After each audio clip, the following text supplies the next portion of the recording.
Joining us now, BYU insider for KSLSports.com, Mitch Harper. Mitch, how you doing? Doing great, guys. Happy to be on. That was a impressive game from BYU to, back and forth, the high-level shooting and offense. Another impressive win for the Cougars. I was just saying that if Mag and Trey Stewart played defense like that and could still rotate and hit a three, BYU may be really, really tough to take out of a tournament, Mitch. I agree, and they're doing this without Cannon Catchings, who remains day-to-day with his knee injury, and they haven't skipped a beat. And in many respects, you feel like it was almost not addition by subtraction, I don't want to say that, but a little bit of tightened up the rotation just enough to where you still have that depth that, because Iowa State clearly got gas at the end, and they were shorthanded without Taman Lipsey and Keyshawn Gilbert, and BYU going with that 10-man rotation. It's a good spot. It's a good number, and BYU looked like the fresh team down the stretch, and Richie Saunders comes up big. Trey Stewart, like you said, giving some big shots and also getting that steal in the second half that led to offense. So BYU is just finding answers in many different ways, and it's not the same blueprint every game. Against Utah to close out the regular season, BYU started 0 of 13 from three in that game, and then today against Iowa State, they go 18 of 36 from beyond the arc, one shy of setting a program best in a single game for three. So they find different ways to win, and they love getting up and down the court. So this was kind of their bread and butter with how they like to play with the high scoring and up-tempo attack. Well, and that's what's been really impressive, and that's why I think that BYU is going to be a hard out, not only in the Big 12 tournament, but the NCAA tournament next week, is that their ability to beat you in multiple different ways. I think people are going to look at this 18 of 36 from three and go, oh, okay, it's one of those teams that just shoots a lot of three balls. Well, yeah, they can, and they prefer that. But if it's not falling or you take it away, they can beat you in numerous different ways. And the fact that they still shot over 20 free throw attempts in this game while taking 36 threes still shows they're a very physical team. Definitely. And, they had to navigate a little bit of adversity, too, in this game. They were down by 10 points in the first half. And Curtis Jones for Iowa State looked like he couldn't miss at all. He was up to 22 points in the first half. And then on the defensive end, they put Trey Stewart on Curtis Jones in some of those stretches, and he was held to only 9 points in the second half and not as efficient as he was in that first half. So Kevin Young is really good at in-game adjustments, and many players have highlighted that throughout the season about this staff's ability to give the necessary adjustments that they can then implement on the court, and it works. And I think that's helped the confidence of this team during this winning streak, is that the feedback that these coaches are providing in game, it's working more times than not. And, I think today that some of the defensive adjustments with Curtis Jones I thought were really impressive. And I think BYU, they identify those spots in the corner in particular where they attack the three ball from that area. And then, they'll also go inside too on occasion with Keba Keita or Foose. And there's just a lot to like right now about this BYU team, and their confidence just continues to grow. And I think tomorrow, if they do in fact draw Houston, that'll be a great barometer to see truly how much progress has been made from early in Big 12 conference play, where they lost by 30 plus to Houston, and now get a crack at them in the Big 12 tournament semifinals potentially.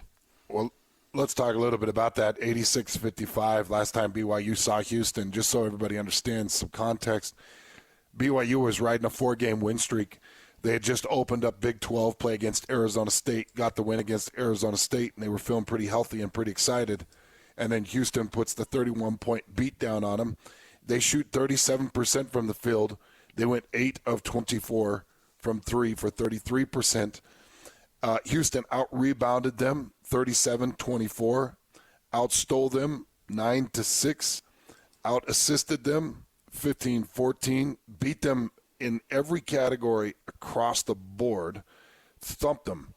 So if Houston does find their way through Colorado, which they should, what do you think happens between BYU and Houston as BYU's kind of found their stride? I would say I'd still give the edge to Houston, because defensively that pressure will give BYU some headaches. And you saw it the first meeting between BYU and Iowa State. You saw it in that first meeting against Houston. Yegor Demon struggles in that. And I thought today Yegor struggled quite a bit still, even with the shorthanded Iowa State guard line. Yegor had 4 turnovers. He had 40% of BYU's turnovers on a day where BYU only committed 10 turnovers. Dallin Hall was a steadying force, and he had a really strong performance, I thought, today. He's been solid this entire Big 12 conference play, especially in this winning streak. But Houston's defensive pressure is elite, and it's not just this year. It's been over the course of 6 years where Kelvin Sampson's putting together the best defenses in college basketball.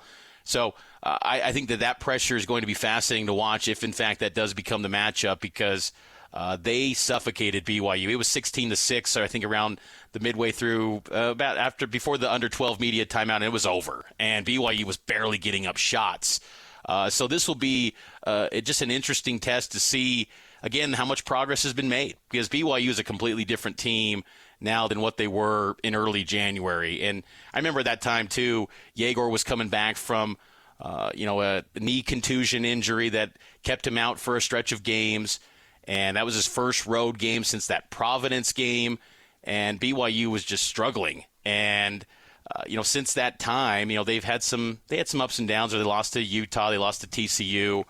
But since then, they've been outstanding. And, Mawut Mag, too, was not in the starting lineup in that game against Houston. I think that could be a bit of a difference, an X factor as well in this matchup, because then BYU was starting Cannon Catchings. Now it's Mawut Mag. So that's a different look that maybe can counter Houston, because Mag is, he's an excellent 3-and-D guy for BYU. He's done a really nice job, particularly in the first half against Iowa State today. Second half, a little bit more quieter on the offensive end, because his contributions were not as needed, I think, matchup-wise against Iowa State, but he's going to be critical tomorrow if they do, in fact, line up against Houston.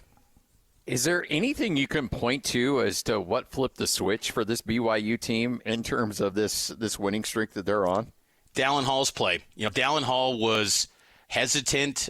He was timid in the early part of Big 12 play. There was a real struggle with trying to figure out how to play off of Yegor Demon, and it wasn't working.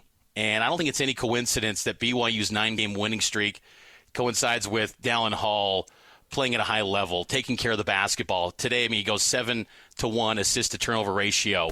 When he wasn't playing anywhere close to that at the beginning of Big 12 play.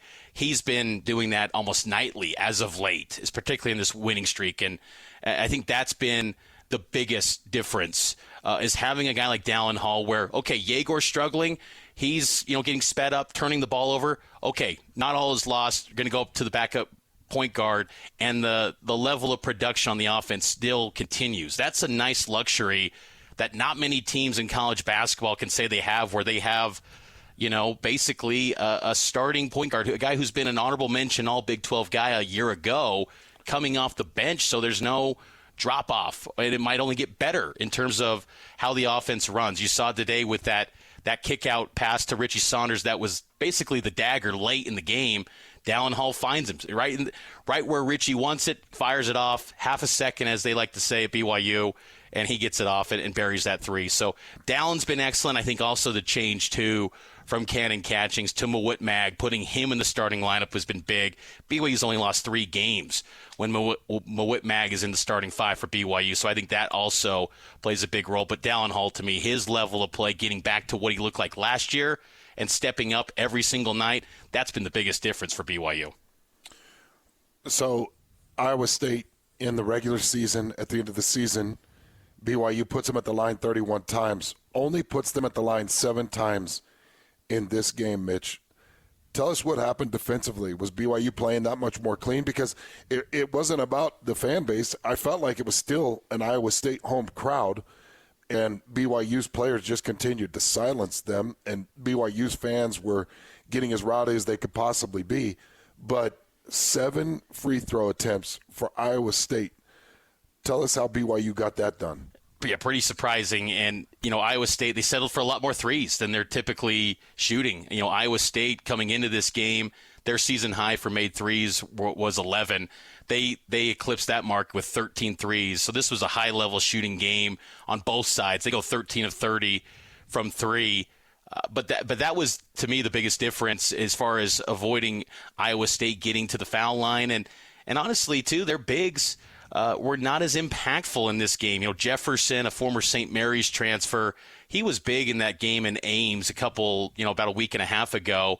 I thought Kaba Keita did a really nice job on him and Deshaun Jackson kind of going back and forth between those guys. But Iowa State did not look to the paint as often as they typically do, and I think that coincides with Tamin Lipsey being out. Tamin Lipsey, the first time that he was available in a game, he didn't end up playing where he doesn't start. But I think that absence for Iowa State was significant in this game. And Iowa State's still going to be a pretty good team. They got to get healthy though, because when they've been experiencing a lot of injuries this season. I mean, they went close to the horn with Houston a couple weeks back without two key guys in that one. So this is a really good team, but they've just always had this injury bug as of late. But not having Lipsey, settling for a lot of threes, I thought that was big. And then BYU cleaned up on the glass and limited Iowa State to only one shot, were some of the big differences why Iowa State didn't go to the foul line as much. I know you still feel most likely that Houston finds a way to beat BYU, but you look at, BYU's just night and day different than what they saw against Houston earlier in this year. What are your keys? What do they need to do to make sure they can find a way to get to at least hang in this game and maybe pull off the semifinal upset? Well, not let Houston shoot the ball as well as they did in that first meeting. Houston, this is their best offensive team under Kelvin Sampson.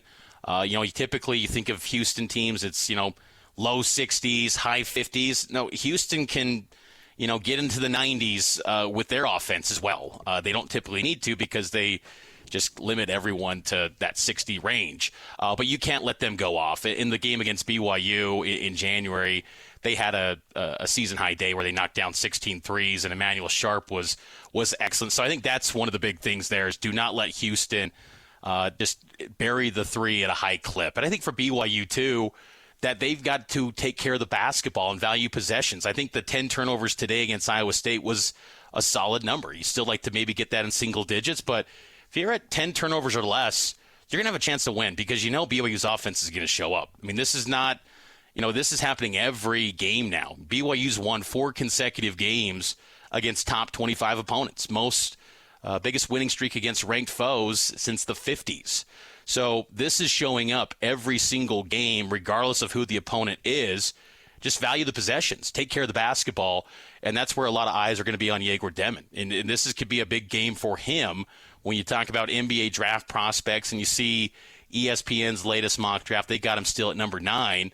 If he wants to climb the ladder and be a lock to be a lottery pick, I think this is going to be a big game for him to show up and take care of the basketball. So limiting the turnovers and preventing Houston from going off from 3, I think BYU could make that thing close and be very competitive with Houston. Mitch, do you think that this run that BYU basketball is on is doing a lot for Brian Santiago and the race for the athletic director department?